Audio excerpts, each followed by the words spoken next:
नमस्कार दोस्तों, स्वागत है आपका हमारे इस चैनल सारधा दृष्टि ज्ञान में। दोस्तों, अगर आप अपनी लाइफ में कुछ नया सीखना चाहते हैं तो चैनल को सब्सक्राइब जरूर करिएगा। दोस्तों, जीवन सुख दुख की धूप छाव से भरा है। कभी यह पलड़ा भारी होता है तो कभी वो चुनौतियों के दबाव से कई मौकों पर लोग टूट जाते हैं। वे महसूस करते हैं कि जितने समस्याएं सामने हैं उनका मुकाबला नहीं कर पाएंगे। कई मर्तबा लोग सोचने लगते हैं कि वे दुनिया के सबसे कम नसीब इंसान हैं। लेकिन ऐसी जीवन की समस्याओं से हारना नहीं चाहिए। व्रत व पूजा पाठ कुछ उपाय आपको मुश्किलों से बाहर निकाल सकते हैं।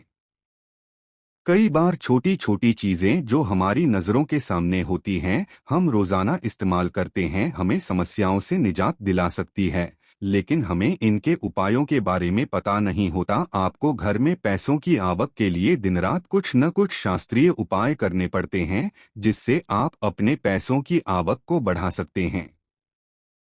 आज हम आपको बताएंगे एक ऐसा अनोखा उपाय जो चमत्कारी माना जाता है, जिसको आजमाने के बाद माना जाता है घर में पैसों की आवक कई गुना ज्यादा बढ़ जाती है।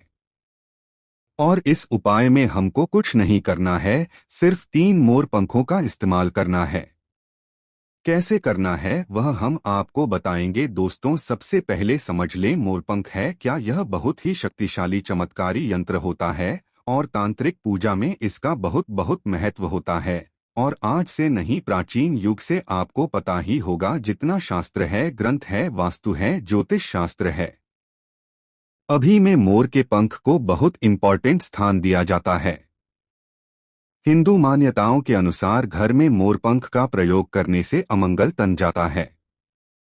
विशेष रूप से कहा जाता है कि मोरपंख से दुरात्मा पास नहीं आती। मोरपंख को भगवान श्री कृष्ण ने अपने मुकुट पर स्थान दे सम्मान दिया। वास्तु के अनुसार मोरपंख घर से अनेक प्रकार के वास्तु दोष को दूर करता है और मोरपंख सकारात्मक ऊर्जा को अपनी तरफ खींचता है। जो ऋषि महर्षि थे, उन्होंने मोरपंख की कलम से ही बड़े बड़े ग्रंथ लिखे हैं। मोरपंख की उपयोगिता बताने लायक नहीं है, क्योंकि आयुर्वेद में भी इसका अच्छा खासा महत्व होता है। और शास्त्रों के अनुसार संध्या नाम का एक असुर था। स्वर्ग पर उसमें आधिपत्य कर लिया था, देवताओं को बंदी बना लिया था। तभी भगवान ने असुर को मारने की एक योजना बनाई और योजना के अनुसार सभी देवी देवता और सभी 9 ग्रह एक मोर के पंखों में विराजित हो गए। इसके बाद मोर बहुत शक्तिशाली हो गया। उसने संध्या असुर का वध कर लिया। तभी से मोर को और भी पूजनीय और पवित्र माना जाने लगा। आगे बढ़ने से पहले आपसे रिक्वेस्ट करते हैं कि वीडियो को लाइक जरूर करिएगा, दोस्तों को शेयर कर दीजिएगा। और अगर आपने अभी तक चैनल को सब्सक्राइब नहीं किया है तो चैनल को सब्सक्राइब करके बेल आइकन जरूर दबाइएगा। दोस्तों, सिर्फ रूसी मुनि और राजा महाराजा ही नहीं, बल्कि भगवान श्री कृष्ण के क्या कहने आपको भी पता है कि कृष्ण कन्हैया को मोरपंख बिना अधूरा माना जाता है। उन्हें मोर मुकुट बंसी वाला कहा जाता है। उनके मुकुट में मोरपंखी बिना वो कभी रहते नहीं थे। इसका कारण भी यह था कि बचपन से ही उनकी माता ने उन्हें मोरपंख धारण करवाया था, क्योंकि मोरपंख से कालसर्प दोष दूर होता है और श्री कृष्ण भगवान को कालसर्प दोष था। दोस्तों, सिर्फ हमारे धर्म में ही नहीं बल्कि एशिया के बहुत सारे देशों में मोरपंखों को आध्यात्म से जोड़कर देखा जाता है। कौन यह आपने सुना होगा, वो प्रेम, प्रतिष्ठा, धीरज और स्नेह का सूचक है। और कौन यह में भी मोरपंखी बहुत महत्ता बताई गई है। जब हम बौद्ध धर्म की बात करें तो माना जाता है इसमें मोर अपने सारे पंखों को खोल देता है, इसलिए उसके विचारों और मान्यताओं में खुलेपन का प्रतीक माने जाते हैं। जब हम ईसाई धर्म की बात करते हैं तो मोर के खूबसूरत पंख जन्नत के दरवाजे के बाहर अद्भुत शाही बगीचे का प्रतीक माने जाते हैं। और जो ग्रीस के लोग होते हैं वो मोर के पंखों को स्वर्ग और सितारों की निगाहों के साथ जोड़ते हैं। हमारे धर्म में तो मोर को धन की देवी लक्ष्मी, विद्या की देवी सरस्वती, कृष्ण कन्हैया, गणपति, हनुमान जी, कार्तिकेयन, इन सभी से जोड़कर देखा जाता है। और लक्ष्मी सौभाग्य, खुशहाली, धन धान्य और संपन्नता का प्रतीक माना जाता है।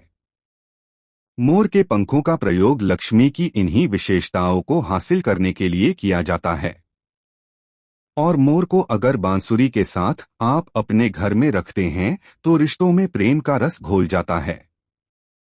हमारा घर एक मंदिर की तरह होता है। अगर उसमें रहने वाले सदस्य रोज आपस में झगड़ा करने लगे तो यह मंदिर अपवित्र सा लगने लगता है। इसके कई कारण हो सकते हैं। सबसे बड़ा कारण होता है घर में अत्यधिक नकारात्मक ऊर्जा का प्रवेश करना। तब सवाल उठता है कि घर में अगर नकारात्मक ऊर्जा बढ़ गई है तो इसको दूर कैसे किया जाए। इसका प्रवेश अगर हो गया है तो इसको बाहर कैसे करें। इसके लिए हमने आपको जन्माष्टमी के दिन भी एक उपाय बताया था कि मोर के पंखों को आरती के बाद आप अपने घर पर खूब जोर जोर हवा में हिलाएं।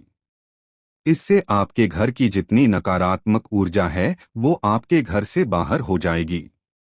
आपको यह रोज ही करना चाहिए, सिर्फ एक दिन नहीं। मोरपंख को अगर आप अपने घर के अंदर हाथों से ऊपर से नीचे फहराते हैं तो आपके घर के आसपास की जितनी नकारात्मक ऊर्जा है वह घर से बाहर चली जाती है। और जिस घर में सबसे ज्यादा सकारात्मक ऊर्जा होती है वहीं माता लक्ष्मी का प्रवेश जल्दी होता है। इसी बात को ध्यान रखते हुए आज हम आपको बताएंगे कि घर में वह कौन सी 3 जगह है जहां पर आपको मोरपंख जरूर रखना चाहिए। और इन जगहों पर अगर आप मोरपंख रख देते हैं तो आपके घर में भी सबसे अधिक सकारात्मक ऊर्जा बनी रहेगी। तो साक्षात लक्ष्मी जी आपके घर जरूर आमंत्रित होंगी। आप किसी भी शुभ दिन मोर का पंख लेकर के घर के किसी ऐसे स्थान पर सबसे पहले लगा दें जहां पर आने जाने वाले लोगों की नजर सबसे ज्यादा पड़ती है। असल में मोर का पंख नकारात्मक ऊर्जा को अवशोषित करता है, यानी कि एब्जॉर्ब करता है। इसलिए आपको इसको ऐसे स्थान पर लगाना चाहिए जहां ये सभी को नजर आए। मोर के पंख के यह उपाय न सिर्फ आपको बल्कि आपके घर के सदस्यों के जीवन में भी सुख और समृद्धि जरूर लेकर आएंगे।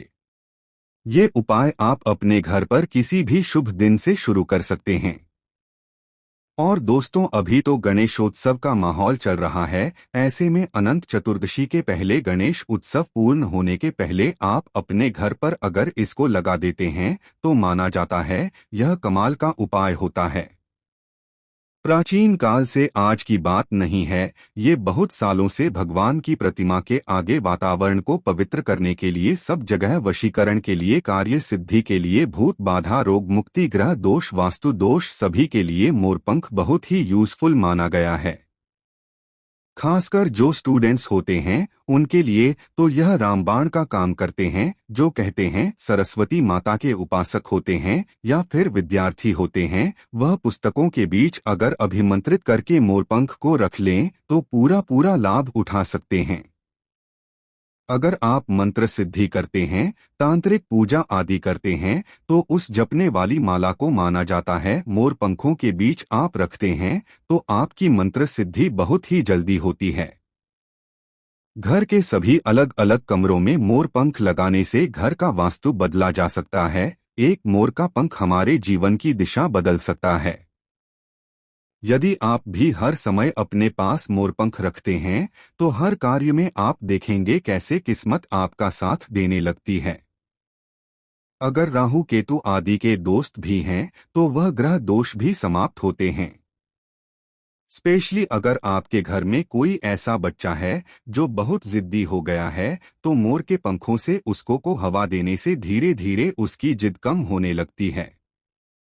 अगर वह ऐसे नॉर्मली आपको हवा नहीं देने दें तो आप उसके जो छत का पंखा होता है उसमें मोर पंखों को लगा दें और पंखा जब चलेगा तो उसके चलने पर मोर के पंखों की हवा भी बच्चे को लगेगी। इससे धीरे धीरे उसकी हट और जिद कम हो जाएगी। दोस्तों, मोर के पंखों को चांदी के ताबीज में डालकर नवजात बच्चे के सिरहाने रखते हैं तो बच्चे की नज़र दोष और किसी भी तरह के अला बला से रक्षा होती है। यहाँ तक कि बड़े लोग भी अगर मोरपंख को बिस्तर के नीचे अपने सिरहाने रखकर सोते हैं तो माना जाता है कि किसी भी प्रकार के बुरे स्वप्न या अलग तरह के स्वप्न इनके दोष आदि नहीं होते हैं। अगर आपके बच्चे का पढ़ाई में मन नहीं लगता है, कमजोर है, तो उनके कमरे में मोरपंख लगाएं। स्पेशली उनके स्टडी टेबल में लगाएं और जिस सब्जेक्ट में बच्चा भी है उसके उस बुक में आप मोर के पंखों को रख दें। आप देखेंगे थोड़े ही दिनों में बच्चे का कैसे कंसंट्रेशन पावर बढ़ता है, मेमोरी पावर बढ़ती है और बच्चा पढ़ाई में तेज होने लगता है। सरस्वती माता के उपासक और विद्यार्थियों को पुस्तक में मोर का पंख जरूर रखना चाहिए। दोस्तों, यह तो हुई बच्चों की बात, लेकिन जब बड़ों की बात होती है, कई बार हम बहुत सारे काम हाथ में ले लेते हैं। काम होते होते लास्ट में रुक जाता है, यह लंबे समय तक अटका हुआ जाता है, काम बढ़ता ही नहीं है। तो ऐसे में यदि आप अपने घर के बेडरूम के पूर्वी दक्षिणी यदि साउथ ईस्ट गवर्नर हाउस है, उसमें मोर का पंख लगाते हैं, तो आपके अटके हुए कार्य पूरा होने के योग बनने लगते हैं। घर में अगर पैसों की बरकत नहीं होती है, धन आता है रुकता नहीं है, तो इसी कोण में यदि दक्षिण पूर्व में आप इसको लगा देते हैं, तो घर में बरकत बढ़ती है और अचानक कष्ट जो आते हैं, क्या एक्सीडेंट जैसे अचानक अचानक जो प्रॉब्लम्स आती है, उन सब से आपको मुक्ति मिलती है।